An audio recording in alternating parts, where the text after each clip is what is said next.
घरात अन्न नाही शिजवायला, पाणी पिऊन दिवस काढतोय.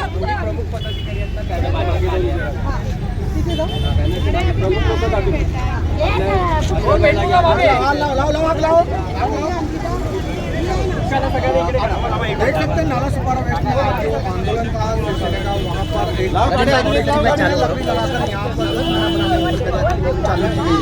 मैं आपको बता चलूँ इस आंदोलन से लोगों तक ये खबर देने की कोशिश की जा रही है कि यहाँ पर जो महंगाई बहुत बढ़ चुकी है, पेट्रोल के दाम आसमान से और कहीं ना कहीं हो रहा है। वैसे ही आज जो है नाला सुपारा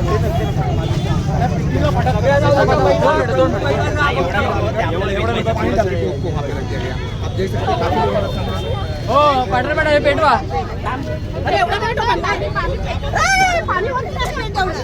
ठीक आहे पेटवा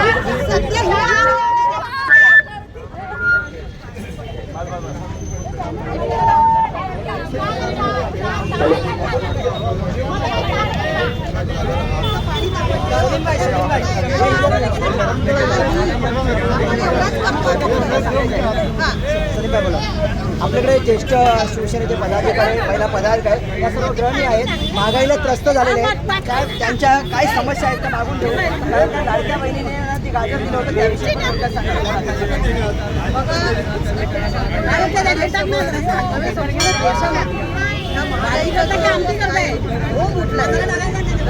इंधन दरवाढ झालेली आहे. तुम्हाला माहित असेल या मोदी सरकारने गेल्या 15 दिवसामध्ये 4 वेळा पेट्रोल वाढ केली आहे, इंधन वाढलेलं आहे आणि बरोबरच LPGचा पण प्रॉब्लेम आहे. याच्या अगोदर बरं झालं LPGचं सांगताना याच्या अगोदर 2014 साली उज्ज्वला बचत योजनेच्या त्याने लोकांच्या घराघरात गॅस सिलेंडर पाठवली, फुकटमध्ये दिलं आणि आता ते 400 रुपयाला त्यावेळी मिळणारे गॅस सिलेंडर आज 1200 आणि 1100 रुपयावरती गेलेले. हा सगळा फटका जो आहे ना महागाईचा, हा डोंब उसळलाय ना, हा फटका आम्हा गृहिणींना पडतोय. अन्नधान्यावरती बघा, भाजीपाल्यावरती बघा. अगर तुम्ही बघितलं की गेल्या इलेक्शनला लोकांना असं वाटलं होतं की लाडकी बहीण योजनेच्या माध्यमातून पैसे गृहिणी, मला वाटतं काहीतरी बदल झालं आणि ज्या पद्धतीने वोटिंग झालं पाहिजे होतं त्या पद्धतीने अखंड महाराष्ट्रामध्ये वोटिंग झालं नाही. याविषयी काय सांगा? अजिबात नाही, कारण लोकांना ह्यांचा चुनावी जुमले समजतायत. लोकांना ही आश्वासनाची गाजर जे दाखवतायत ना ते सगळं समजतंय. लोकांना पैसे देऊन, एक प्रकारे लाच देऊन हे मतदान करून घेऊन तुम्ही आज सरकारवर स्थापन केलं स्वतःचं आणि लोकांना काय देताय तुम्ही? आता आवाहन करताय सोनं खरेदी करू नका, गाड्या शेअर करा. मग तुमचं भाषण संपलं की त्या 20-20 गाड्या घेऊन जाता कशाला तुम्ही?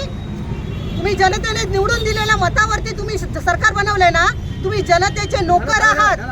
मग तुम्ही 20-20 गाड्या घेऊन तुम्ही का शेअर करताय? तुम्ही का नाही 2 गाड्या घेऊन जात? मग तुम्ही आज गृहिणी म्हणून किंवा शिवसेनेचे पदाधिकारी म्हणून पाटणकर बँकपासून आता जो जनआक्रोश जो मोर्चा तुम्ही काढलेला आहे, या मोर्चाचा हेतू काय आणि या सरकारला यामुळे घाम फुटेल का? नक्कीच घाम फोडण्याशिवाय राहणार नाही होत आम्ही.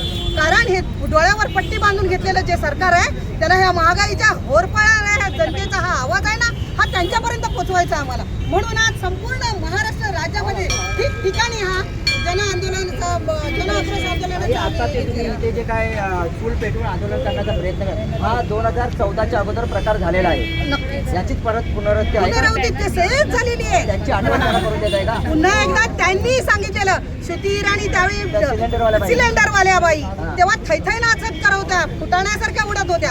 आज का गप्पा आहेत? आता कुठे गेल्या त्या? आता कुठे गेल्या? परत तीच वेळ आणली आणि त्याचीच आठवण करून देण्यासाठी आज रोडवरती भलं आम्ही शेगड्या पेटवून आज तुम्हाला आठवण करून देतोय त्या आंदोलनाची. या आंदोलनात कोण कोण सहभागी आहेत? शिवसेना उभाटा गटाचे आम्ही सर्व पदाधिकारी आहोत आणि लोक बघा ना रस्त्यावर जाणारे ह्या महिला आहेत, विचारा ना त्यांना किती महागाईची काय झळ चालली आहे. इंधन वाढ कमी करा नाही तर खुर्च्या खाली करा. घोषणा पण द्या. ताई बोला बोला बोला बोला. सरकारला जाग म्हणून द्या, डोळ्यावरची पट्टी बाजूला पट्टी काढा आणि आता जागे व्हा पळा आणि आमचं हे इंधन वाढून झालेली आहे. सर्वसामान्य माणसं आम्ही काय करणार? माझं एवढंच म्हणणं आहे की तुम्ही ज्यावेळी श्रुती इराणी सिलेंडर वाटत उडत होत्या, फुटाण्यासारख्या आमच्या मामी बोलल्या फुटाण्यासारख्या उडत होत्या, त्यावेळी तर सिलेंडर भाव कमी होता. आज एवढे विषय वाढलाय, आज एवढे पैसे वाढले, आज कुठे त्या झोपल्या?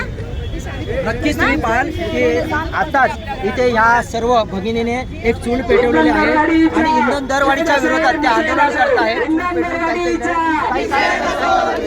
नमस्कार. कारण का तर पेट्रोल डिझेल बरोबर आमच्या महिलांचा गॅस सिलेंडर किती महिने प्रत्येक वेळेला सरकारने हेच केलेलं आहे. दरवेळेला 100 रुपये वाढव, 50 रुपये, आता 1000च्या वर गेलेला आहे. उद्या मुलांच्या शाळा चालू होणार, बसेसला पेट्रोलला तो भाव वाढ द्यायची. महिलांनी काय करायचंय? प्रत्येक महिला अगदी संघटनेमध्ये प्रत्येक महिला लोकांनी करायचं काय? आर्थिक घर खर्च कसा चालवायचा? महागाई 20-25 हजार पगारामध्ये काय करायचं? शेवटी चूल पेटवावीच लागणार आहे आम्हाला. जर सरकार असंच करत राहील तर आम्हाला शेवटपर्यंत चूल पेटवावी लागेल. त्यासाठी आम्ही आंदोलन शेवटपर्यंत करून जोपर्यंत ही भाव वाढ, पेट्रोल दरवाढ ही कमी होत नाही तोपर्यंत.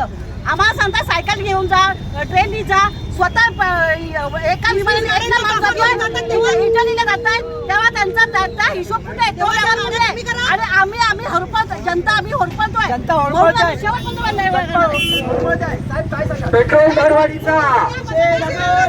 दरवाढीचा मोदी तूने क्या किया, देश का सत्यानाश किया. मोदी तूने क्या किया, देश का सत्यानाश किया. मोदी तूने क्या किया, देश का सत्यानाश किया. आंदोलनाच्या मागे आमच्या सर्व शिवसैनिक मोदी तूने क्या किया, देश का सत्यानाश किया.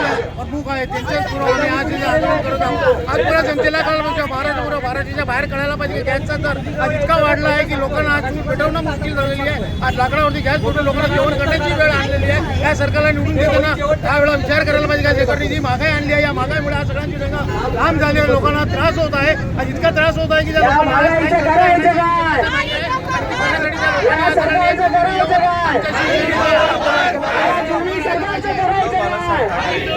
या कोरोनामध्ये जो काम केला सत्तेवर बसले ते लोकांचा हे करतायत. गॅस वाढवा, पेट्रोल वाढवा, लोकांना आश्वासनं देते. 15 लाख रुपये खाते येणार, 15 लाख रुपये गेले त्यांचे. लोकांना आम्ही प्रत्येक आश्वासन दिले, पण एक आश्वासन मोदी सरकारने आजपर्यंत पूर्ण नाही केलेला. मोदी सरकारने एक पण आश्वासन आजपर्यंत पूर्ण केलं नाही. अनेक आश्वासनं दिली. ते इंधन दरवाढी जसं महागाईच्या विरोधात असो किंवा काळा पैसा अखंड जो देशामध्ये आणण्याचा विषय असो, परंतु अनेक आंदोलनं झाली. या आंदोलनाच्या माध्यमातून अजून 12-13 वर्षामध्ये काही सत्यता लोकांच्या समोर अजूनपर्यंत यायला तयार नाही. मात्र सरकारवाले कितीही टाळोटोप केला किंवा विरोधकांनी कितीही प्रयत्न केले तरी ते मात्र किंवा अयशस्वी होत आहे. त्यामुळे आंदोलन हे आजचं जे आंदोलन आहे, जन आक्रोश आंदोलन हा वसई विरार नालासोपारा परिसरामध्ये जे जन आक्रोश आंदोलन आहे ते पेटलेलं आहे. चालू